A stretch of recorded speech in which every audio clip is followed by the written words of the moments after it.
Hi, hello student, hello everyone, welcome again in Bongo Pathshala. তো student নাও আজকের ক্লাসে আমরা এবিটিএ টেস্ট পেপার 2023-24 ফিজিক্যাল সায়েন্সের সিরিজ যেটা হচ্ছে স্টার্ট করেছিলাম তার মধ্যে আজকে আমরা শুরু করব পেজ নম্বর 330 থেকে। ঠিক আছে, তো নাও স্টুডেন্ট বেসিক্যালি আগের ক্লাসগুলো হচ্ছে আমরা এরকম ফিজিক্যাল সায়েন্সের যে পেজগুলো করেছি সেগুলো তোমরা দেখতে পারো, সেগুলোর লিংক হচ্ছে ডেসক্রিপশনে দেওয়া থাকবে। তো আজকের ক্লাসে আমরা বেসিক্যালি 330 থেকে হচ্ছে শুরু করব। ঠিক আছে, তো চলো লেট না করে শুরু করা যাক।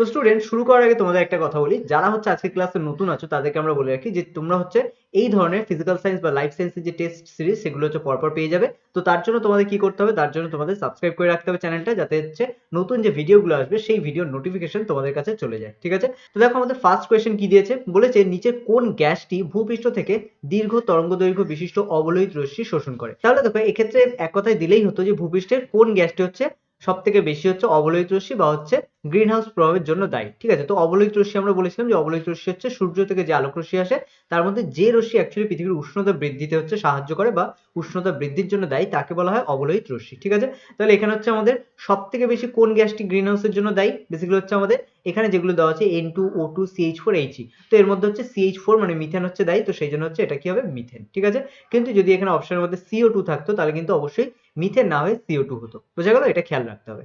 তারপর বলেছে কোনটি বাস্তবে সম্ভব নয়, তো এখানে দেখো 100°C বলেছে, -100°C বলেছে, তারপর হচ্ছে সি বলেছে 100K মানে 100 কেলভিন আছে, তারপর হচ্ছে -100 কেলভিন আছে।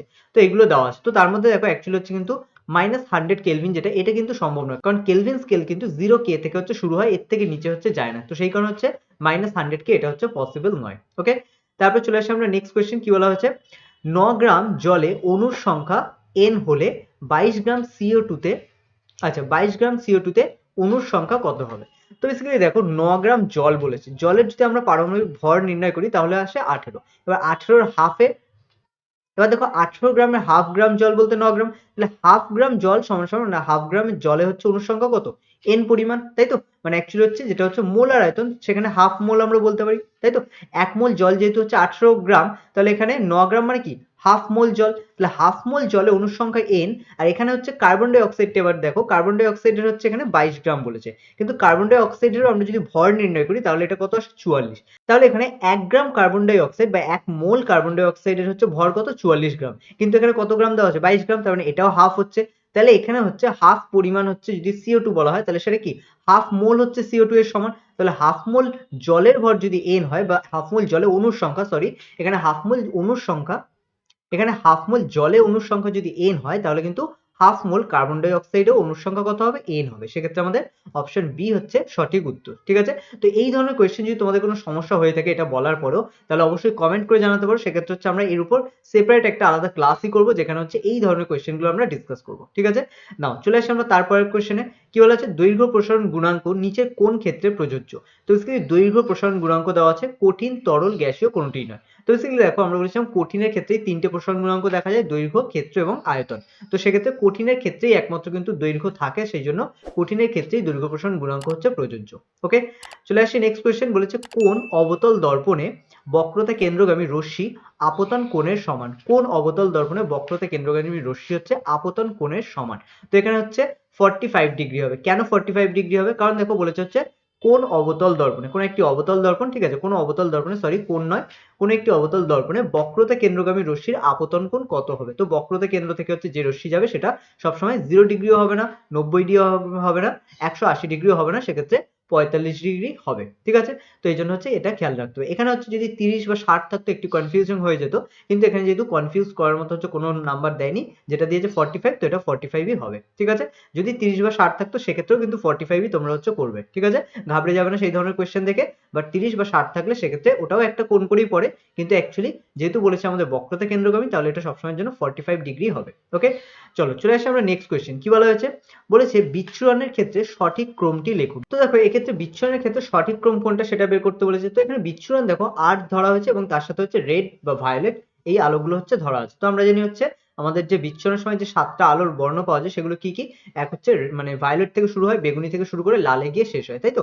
বেনিয়া সহকলা যেটা আমরা বলেছিলাম। তো এখানে আমাদের যেহেতু একদম উপরে থাকে হচ্ছে বেগুনি এবং একদম শেষে থাকে হচ্ছে লাল, এবং এর মধ্যে আমরা জানি হচ্ছে লাল আলোর ক্ষেত্রে কি হয়, বেগ বেশি হয়, তরঙ্গ দৈর্ঘ্য বেশি হয়, এগুলো বেশি। সেক্ষেত্রে ঠিক উল্টোটা হয় আমাদের বেগুনি আলোর জন্য, বেগুনি আলোর বেগ কম হয় এবং তরঙ্গ দৈর্ঘ্য যে কারণে কম হয়, ঠিক আছে? মানে তরঙ্গ দৈর্ঘ্য কম হওয়ার জন্যই বেগ কম হয়।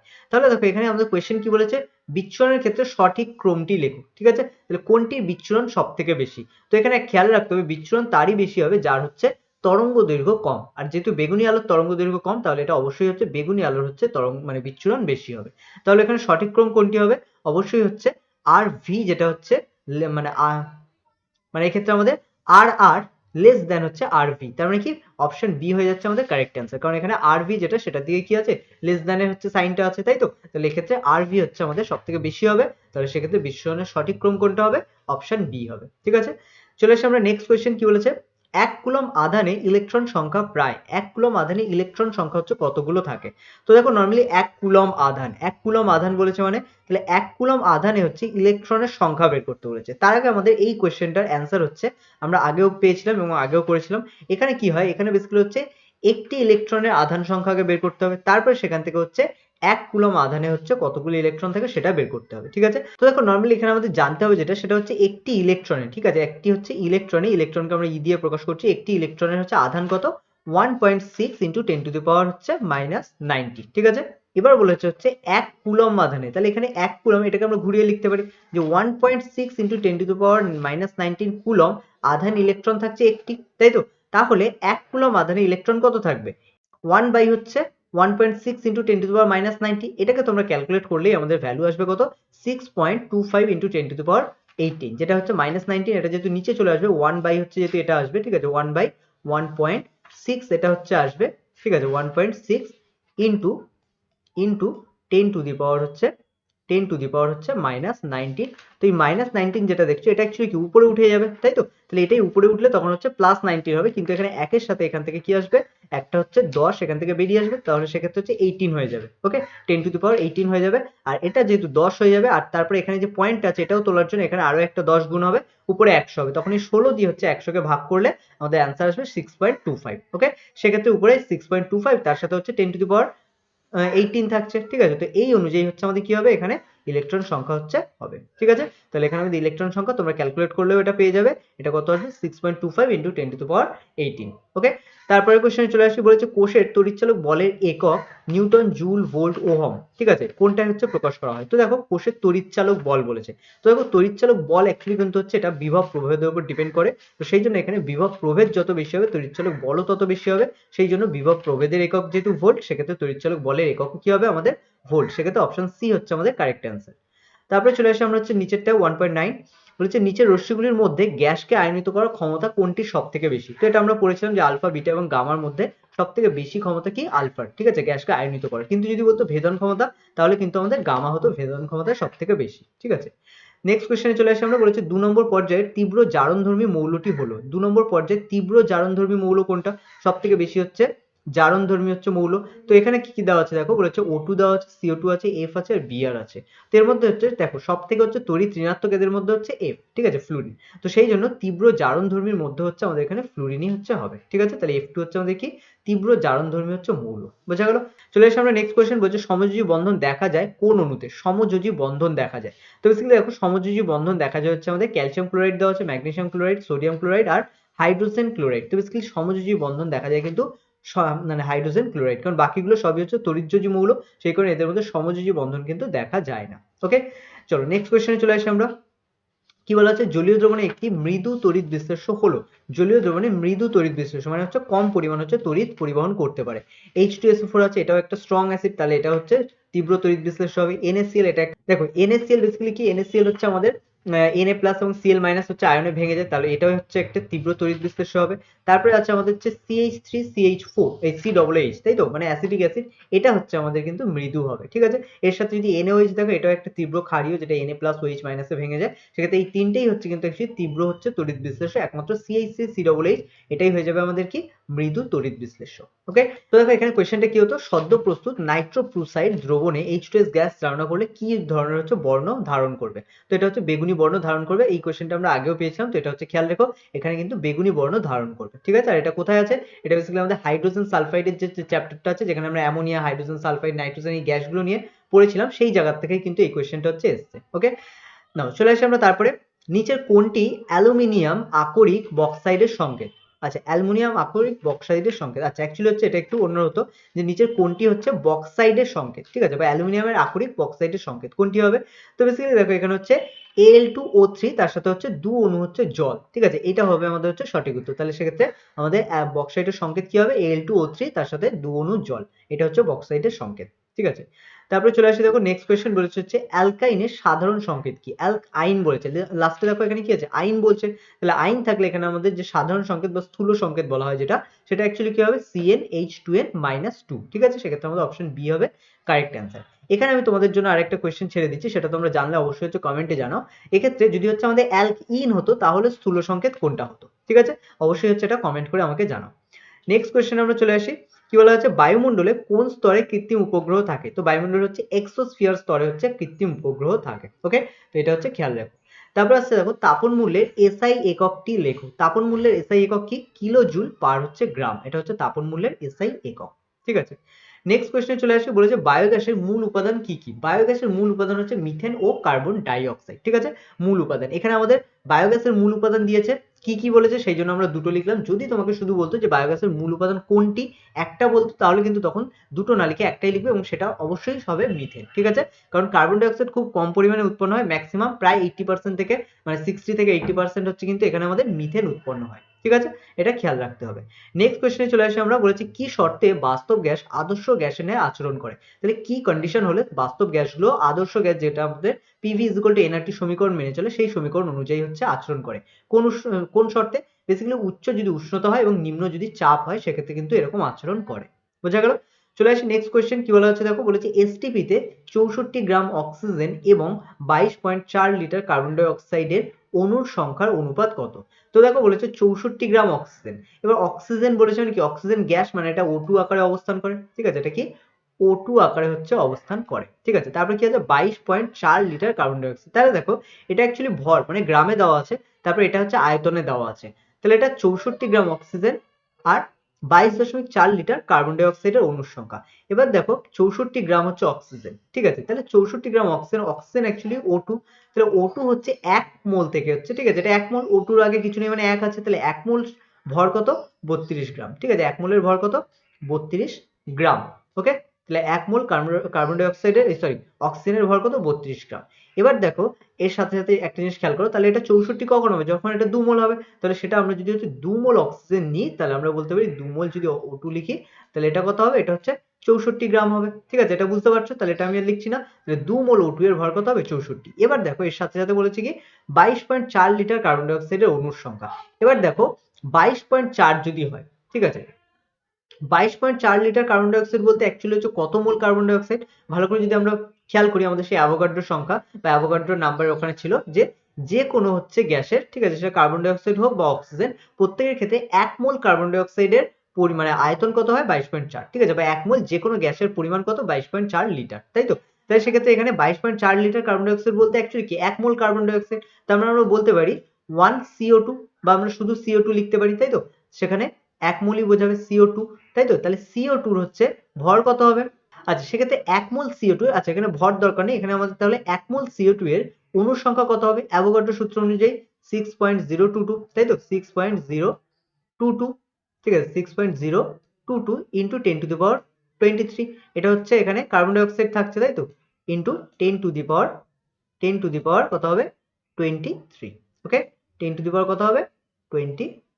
ঠিক আছে, এটা খেয়াল রেখো। তাহলে এটা হচ্ছে কি আমাদের অ্যাভোগাড্রো সংখ্যা, তাহলে এটা 1 লিটারের জন্য হচ্ছে, কিন্তু এখানে দেখো এখানে 2 মোল বলেছে অক্সিজেন, তাহলে অক্সিজেনের 2 মোল থাকলে এটা কত হয়ে যাবে, ডবল হয়ে যাবে, তাই না। তাহলে এখানে কত হবে, অ্যাকচুয়ালি হচ্ছে 12 হয়ে যাবে। তাহলে অ্যাকচুয়ালি দেখো এখানে কিন্তু 12 আমাদের চাইনি, বলেছে অণুর সংখ্যার অনুপাত কত হবে। তাহলে প্রথমে অক্সিজেন আছে, তারপরে কার্বন ডাই অক্সাইড, তাহলে প্রথমে অক্সিজেন যেটা আছে তার জন্য হচ্ছে এটা 2 মোল আছে, তাই তো, অক্সিজেন আছে, তারপরে কার্বন ডাই অক্সাইড আছে, এটা 1 মোল আছে, তাহলে এখানে অণুর সংখ্যা অবশ্যই ডবল হবে, এখানে তাহলে সিঙ্গেল হবে, সেই অনুযায়ী এদের মধ্যে যে অণুর সংখ্যার যে অনুপাত সেটা কত হবে 2:1 হবে, ঠিক আছে। তো এটা খেয়াল রাখতে হবে। তাহলে এখানে আমাদের অ্যান্সার কত হচ্ছে 2:1, ঠিক আছে। তো এটাও যদি হচ্ছে তোমাদের কোনো রকম সমস্যা থাকে বুঝতে, তাহলে অবশ্যই আমাকে হচ্ছে কমেন্ট করে জানাও, তাহলে আমি এর উপর হচ্ছে সেপারেট হচ্ছে ক্লাস করবো, ঠিক আছে। নাও চলে আসি আমরা নেক্সট কোয়েশ্চেন। কি বলেছে দেখো, নিচের বিবৃতিটি সত্য না মিথ্যা সেটি লিখতে বলা হয়েছে। গ্যাসের আয়তন প্রসারণ শুধুমাত্র চাপের উপর নির্ভরশীল।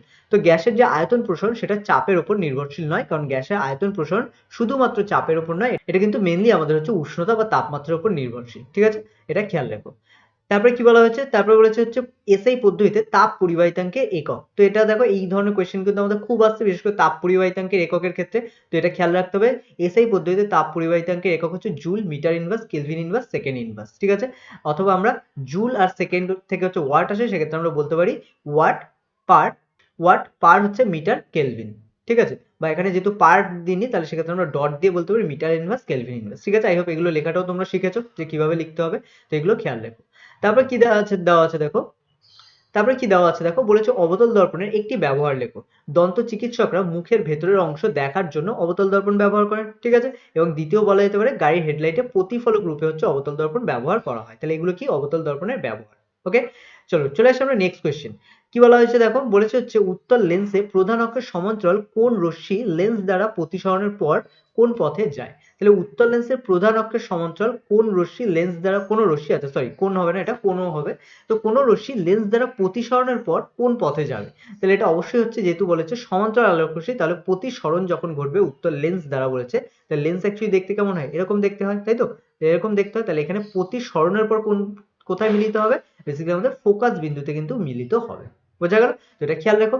তারপরে দেওয়া আছে কি দেখো, বলেছে অওহমীয় পরিবাহীর উদাহরণ দাও। তো অওহমীয় যেটা হচ্ছে ওহমের সূত্র মেনে চলে না, সেগুলো কি অর্ধ পরিবাহী। তাহলে সেক্ষেত্রে আমরা এখানে কি অর্ধ পরিবাহীর নাম লিখে দেবো। অর্ধ পরিবাহী কি কি, জার্মেনিয়াম এবং সিলিকন। তো সেই জন্য আমরা এগুলোর নাম লিখে দেবো। তাহলে অওহমীয় পরিবাহীর উদাহরণ কি হবে, জার্মেনিয়াম ও সিলিকন, ঠিক আছে। নেক্সট কোয়েশ্চেন আমরা চলে আসি, বলেছে ফিউজ তারের উপাদানগুলি কি কি। তো ফিউজ তারের উপাদান হচ্ছে টিন এবং সীসা, এগুলো হচ্ছে উপাদান। এবার যদি পার্সেন্টেজ দেয়, তুমি পার্সেন্টেজ দিতে পারো, নাও দিতে পারো, বাট অনেক জায়গায় কিন্তু কোয়েশ্চেন আসে যে ফিউজ তারে টিন বা শতকরা হচ্ছে টিনের পরিমাণ কত থাকে, বা সীসার পরিমাণ শতকরা কত থাকে, এইভাবেও কিন্তু কোয়েশ্চেন আসে। সেই জন্যই কিন্তু পার্সেন্টেজ গুলো আমি দিয়ে দিয়েছি, তোমরা চাইলে পার্সেন্টেজ রাখতেও পারো, নাও রাখতে পারো, বাট এটা হচ্ছে আমার মনে হয় যে জানাটা খুব দরকার, সেই জন্যই আমি এখানে দিয়ে দিয়েছি, ঠিক আছে। চলে আসি নেক্সট কোয়েশ্চেন। কি বলেছে দেখো, ইউ মানে এটা ইউরেনিয়ামের হচ্ছে, আচ্ছা সরি এখানে হচ্ছে এটা একটু উল্টে গিয়েছে, এটা অ্যাকচুয়ালি 238টা এটা উপরে যাবে আর 92 নিচে আসবে, ঠিক আছে। এটা ভুল হয়েছে একটু, এটা একটা প্রিন্টিং মিস্টেকই হয়েছে। তো এক্ষেত্রে খেয়াল রাখো 238 এটা উপরে যাবে আর 92 নিচে আসবে, ঠিক আছে, কারণ উপরে ভর সংখ্যা থাকে, নিচে পারমাণবিক সংখ্যা। হ্যাঁ, এখানেও সেম জিনিসই হবে, তাহলে 234 উপরে যাবে আর 90 হচ্ছে নিচে আসবে, ঠিক আছে। তাহলে এখানে দেখো অ্যাকচুয়ালি হচ্ছে 238 থেকে হচ্ছে ভর সংখ্যা কত কমলো, 4 একক কমলো, 4 একক কমলো। একই সাথে হচ্ছে এখানে দেখো পারমাণবিক সংখ্যা কত কমলো, 2 একক, 92 থেকে 90 হয়ে গেছে। তাহলে এখানে আমরা করেছিলাম যে আলফা বিটা এবং গামার মধ্যে আলফা কণা যদি বেরিয়ে যায়, তাহলে সেক্ষেত্রে আমাদের ভর সংখ্যা 4 একক কমে যায় বা হ্রাস পায়, এবং পারমাণবিক সংখ্যা 2 একক হ্রাস পায়। তাহলে সেক্ষেত্রে আমাদের এখানে কোন কণা বেরিয়ে যাচ্ছে, এখানে যে জিজ্ঞাসা চিহ্ন আছে, এখানে কি হবে, আলফা কণা হবে। যে আলফা কণা যদি মাইনাস আলফা কণা হয়, ঠিক আছে, মানে আলফা কণা যদি বেরিয়ে যায়, ঠিক আছে, এখানে মাইনাস মাইনাস আলফা কণা যদি হয়, তাহলে সেক্ষেত্রে এটা থ্যালিয়ামে আসবে, ঠিক আছে, এবং তার ভরসা এবং এবং সেক্ষেত্রে তার ভর সংখ্যা এবং পারমাণবিক সংখ্যা এইটা হবে। বোঝা গেল। চলে আসি নেক্সট কোয়েশ্চেন, বলেছে নিউক্লিয় সংযোজনে যে শক্তি উৎপন্ন হয় তার উৎস কি। নিউক্লিয় সংযোজনে যে শক্তি উৎপন্ন হয়, তো সেটা দেখো নিউক্লিয় সংযোজন বলা হয়েছে। নিউক্লিয় সংযোজন মানে কি, সেখানে হচ্ছে দুটো মানে কম ভর সম্পন্ন হচ্ছে দুটো নিউক্লিয়াস যুক্ত হচ্ছে পরমাণু, সে দুটো যুক্ত হবে। তাই নিউক্লিয় সংযোজনে যে শক্তি উৎপন্ন হয় সেটার উৎস জিজ্ঞেস করেছে। তাই দুটো স্বল্প ভরযুক্ত পরমাণু নিউক্লিয়াস একত্রে হওয়া বা একত্রে যুক্ত হওয়াই হচ্ছে এই শক্তির উৎস। বোঝা গেল। তাহলে এটা পুরো কথায় লিখতে হবে যে দুটি স্বল্প ভরযুক্ত পরমাণুর নিউক্লিয়াস একত্রে যুক্ত হওয়াই হলো এই শক্তির উৎস। বোঝা গেল, বা নিউক্লিয় সংযোজনের শক্তির উৎস। ওকে, এবার চলে আসি আমরা ডান স্তম্ভের সঙ্গে বাম স্তম্ভ মেলানো। দেখো বাম স্তম্ভে কি দিয়েছে, প্রথমে বলেছে একটি সন্ধিগত মৌল। কি হতে পারে সন্ধিগত মৌল, অনেকগুলোই হতে পারে, যেরকম আমাদের এখানে Fe হতে পারে, Cu হতে পারে। তো সেই জন্য আমরা এটাকে আগে করব না, চলে আসি অন্যগুলোতে। বলেছে ডুরালুমিনে যে ধাতুটির শতকরা পরিমাণ সর্বাধিক। তো যেহেতু ডুরালুমিন হচ্ছে কি অ্যালুমিনিয়ামের একটি সংকর ধাতু, তো সেক্ষেত্রে আমরা অ্যালুমিনিয়ামের সোজা এটা টিক করব। তারপর রয়েছে অ্যানোড মার। অ্যানোড মারে কি উৎপন্ন হবে, অ্যানোড মানে হচ্ছে কি উৎপন্ন হয় এটাও আমরা হচ্ছে পরে পড়বো। চলে আসি আমরা এখানে তারপরেরটা, ইউরেনিয়ামোত্তর মৌল। ইউরেনিয়ামোত্তর মৌল বেসিক্যালি তেজস্ক্রিয় মৌলদের বলা হয়, তো এটা কি হবে, পোলোনিয়াম হবে, ঠিক আছে। তারপরে দেখো বলেছে অ্যানোড মানে, এইবার দেখো দেখো অ্যানোড মানে অ্যাকচুয়ালি যেগুলো উৎপন্ন হয় সেখানে হচ্ছে আমাদের গোল্ড সিলভার, এগুলো হচ্ছে প্ল্যাটিনাম, এগুলো উৎপন্ন হয়। কিন্তু যেহেতু হচ্ছে আমাদের গোল্ড সিলভারের হচ্ছে শ্রেণী বরাবর হচ্ছে কপার থাকে, সেক্ষেত্রে এখানে যেহেতু মানে প্ল্যাটিনাম সিলভার এগুলো কিছুই নেই, তাহলে এখানে আমরা কি করতে পারি, অ্যানোড মাঠকে হচ্ছে কপারের সাথে যুক্ত করতে পারি, ঠিক আছে, যেটা হচ্ছে আগের পেজেও আমরা পেয়েছিলাম এই ধরনের কোয়েশ্চেন। দ্বিতীয় দেওয়া আছে দেখো সন্ধিগত মৌল, তাহলে সন্ধিগত মৌলের মধ্যে কপারও পড়ে, এফিও পড়ে, তাহলে সেক্ষেত্রে যেহেতু লাস্ট এফি পড়ে আছে, তাহলে এখানে আমরা কি লিখবো, সন্ধিগত মৌলের সাথে এফি কে হচ্ছে কানেক্ট করে দেবো, ঠিক আছে, সন্ধিগত মৌলের সাথে এফি কে যোগ করে দেবো। ওকে, আই হোপ বুঝতে পেরেছো তোমরা এটা। নাও এবার চলে আসবো আমরা হচ্ছে নেক্সট কোয়েশ্চেন, কি দেওয়া আছে মানে এটাই হচ্ছে আমাদের নিচে হচ্ছে মিলিয়ে দেওয়া আছে, তো তোমরা এটাকে হচ্ছে দেখতে পারো একবার, ঠিক আছে। আচ্ছা কোথায় গেল, হ্যাঁ এখানে, এটা হচ্ছে একবার দেখে নিতে পারো, ঠিক আছে। নাও চলে আসি আমি নেক্সট কোয়েশ্চেনে। বলেছে Al2O3 যৌগে অ্যালুমিনিয়ামের যোজ্যতা ইলেকট্রন কয়টি? তো বেসিক্যালি দেখো Al2O3 এক্ষেত্রে অ্যালুমিনিয়ামের যোজ্যতা ইলেকট্রন অ্যাকচুয়ালি তিনটে থাকে, কারণ অ্যালুমিনিয়ামের যে যোজ্যতা কক্ষ সেক্ষেত্রে হচ্ছে আছে, এটা Ai হয়ে গেছে, এটা অ্যাকচুয়ালি Al হবে, ঠিক আছে, তো এটা Al2O3। তো এক্ষেত্রে যোজ্যতা ইলেকট্রন হচ্ছে কটি থাকছে, তিনটি, কারণ অ্যালুমিনিয়াম এখানে কিন্তু দুটো হচ্ছে নেওয়া হয়েছে, ঠিক আছে, তো সেক্ষেত্রে দুটোর জন্য তিনটে তিনটে মোট ছটা, আর যেহেতু প্রত্যেকটা অক্সিজেনের জন্য হচ্ছে দুটো করে হচ্ছে মানে ইলেকট্রন দরকার হয়, সেজন্য তিনখানা অক্সিজেন হচ্ছে দরকার ছটা ইলেকট্রনের জন্য, বোঝা গেল। তাহলে সেই জন্য এখানে Al2O3 অ্যালুমিনিয়ামের যোজ্যতা কত জিজ্ঞেস করেছে, শুধু যোজ্যতা ইলেকট্রন কতগুলো, সেক্ষেত্রে তিনটে, শুধু অ্যালুমিনিয়াম জিজ্ঞেস করেছে। চলো এবার চলে আসি আমরা নেক্সট কোয়েশ্চেন, বলেছে গলিত NaCl তড়িৎ বিশ্লেষণে অ্যানোডে কি উৎপন্ন হয়? গলিত NaCl তড়িৎ বিশ্লেষণে অ্যানোডে কি উৎপন্ন হয়? ক্লোরিন উৎপন্ন হয়, ঠিক আছে, গলিত NaCl তড়িৎ বিশ্লেষণে অ্যানোডে কি উৎপন্ন হয়? ক্লোরিন উৎপন্ন হয়। ওকে, এবার বলেছে দেখো লোহার চামচে নিকেলের প্রলেপ দিতে ক্যাথোড হিসেবে কি ব্যবহার করবে? লোহার চামচে নিকেলের প্রলেপ দিতে ক্যাথোড হিসেবে কি ব্যবহার করবে? তো বেসিক্যালি এখানে লোহার চামচের উপর কি দিতে হবে? নিকেলের প্রলেপ। তাহলে আমরা জানি যখন কোনো ধাতুর উপর প্রলেপ দিতে হয়, যে ধাতুর প্রলেপ দিচ্ছি তাকে রাখা হয় অ্যানোডে, আর যার উপর প্রলেপ দেওয়া হবে তাকে রাখা হয় ক্যাথোডে। তাহলে সেক্ষেত্রে এখানে লোহার চামচের উপর যেহেতু প্রলেপ দিতে হবে, তাহলে লোহার চামচকে আমরা কোথায় রাখবো? ক্যাথোডে রাখবো। তাহলে সেক্ষেত্রে ক্যাথোড হিসেবে কি ব্যবহার করা হবে? লোহার চামচ, বোঝা গেল। নেক্সট কোয়েশ্চেন চলে আসি, বলেছে ধাতুর, বলেছে ধাতব, অ্যাকচুয়ালি ধাতু হবে না, ধাতব পরিবাহীতে তড়িৎ পরিবহন করে ড্যাশ। তো ধাতব পরিবাহীতে তড়িৎ পরিবহন কারা করে? অ্যাকচুয়ালি আধান করে, বোঝা গেল। তো এক্ষেত্রে ধাতব পরিবাহীতে তড়িৎ পরিবহন করে আধান, ঠিক আছে। তারপরে চলে আসি আমরা হচ্ছে নাইট্রোলিন কি? তো বেসিক্যালি দেখো নাইট্রোলিন কি বলেছে, তাহলে সেক্ষেত্রে হচ্ছে নাইট্রোলিন হচ্ছে একটা মিশ্রণ, যেখানে হচ্ছে ক্যালসিয়াম সায়ানামাইড, যেখানে CaNCN এবং তার সাথে কার্বনের যে মিশ্রণ সেটাকে একত্রে বলা হয় কি? নাইট্রোলিন। ওকে, কি বলেছে দেখো, বলেছে লাভলাং পদ্ধতিতে HCl প্রস্তুতিতে বিকারক হিসেবে কি ব্যবহার করে? তো বেসিক্যালি লাভলাং যে পদ্ধতি সেখানে আমাদের HCl প্রস্তুতিতে বেসিক্যালি আমাদের H2SO4 কে বিকারক হিসেবে হচ্ছে ব্যবহার করা হয়, ঠিক আছে, এটা হচ্ছে তীব্র একটি জারক পদার্থ, এটাকে বিকারক হিসেবে ব্যবহার করা হয়। ওকে, চলে আসো নেক্সট কোয়েশ্চেন। তারপরে কি বলেছে দেখো, সিলভার নাইট্রেটের জলীয় দ্রবণে হাইড্রোজেন সালফাইড গ্যাস চালনা করলে যে কালো পদক্ষেপ পড়ে তার সংকেত লেখো। বেসিক্যালি তার সংকেত কি? Ag2S। তাহলে এটির নাম কি হবে আমাদের? Silver sulphide. ওকে, চলে আসি তারপরে, বলে যে CH3COCH3 এর আইইউপ্যাক নাম লেখো। তাহলে দেখো এখানে অ্যাকচুয়ালি কার্বন কটা আছে? তিনটে আছে, মাঝখানের কার্বনের সাথে হচ্ছে কি আছে? CO গ্রুপ আছে, তাই তো, কিটোন গ্রুপ। তাহলে এখানে আমরা কি বলতে পারি, এখানে হচ্ছে কিটোন থাকার জন্য হচ্ছে লাস্ট কি? ওন আসবে, আর তিনটে কার্বন থাকার জন্য ফার্স্টে প্রোপ আসবে। তাহলে 2 নম্বর পজিশনে যেহেতু আছে সেই জন্য হচ্ছে 2, তারপরে প্রোপ N, তার সাথে হচ্ছে ওন যোগ হবে, তাই হচ্ছে নাম একসাথে কি হচ্ছে? 2 প্রোপানোন, ঠিক আছে, লাস্টে ওন যোগ হবে সেই জন্য লাস্টে এনটা ওন হয়ে যাচ্ছে।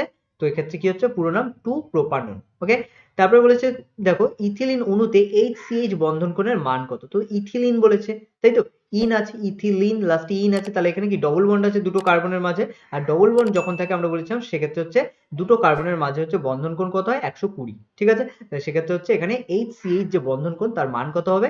120 ডিগ্রি হবে, ঠিক আছে, এটা খেয়াল রাখো।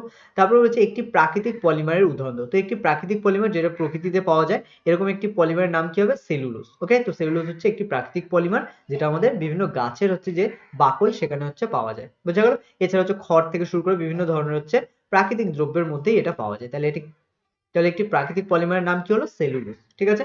তো আই হোপ স্টুডেন্ট বুঝতে পেরেছো প্রত্যেকটা কোয়েশ্চেন। তো স্টুডেন্ট আজকে ক্লাসে আমরা যে কোয়েশ্চেনগুলো নিয়ে ডিসকাস করলাম সেগুলোর মধ্যে যদি কোনো সমস্যা থাকে সেটা অবশ্যই হচ্ছে কমেন্ট করে জানাচ্ছে। এছাড়াও আজকে যারা নতুন আছো তাদের আজকে ক্লাসটা কেমন লাগলো সেটাও অবশ্যই হচ্ছে জানো, ঠিক আছে। তো স্টুডেন্ট চলো দেখা হচ্ছে আবার পরের ক্লাসে নতুন একটি পেজ নিয়ে।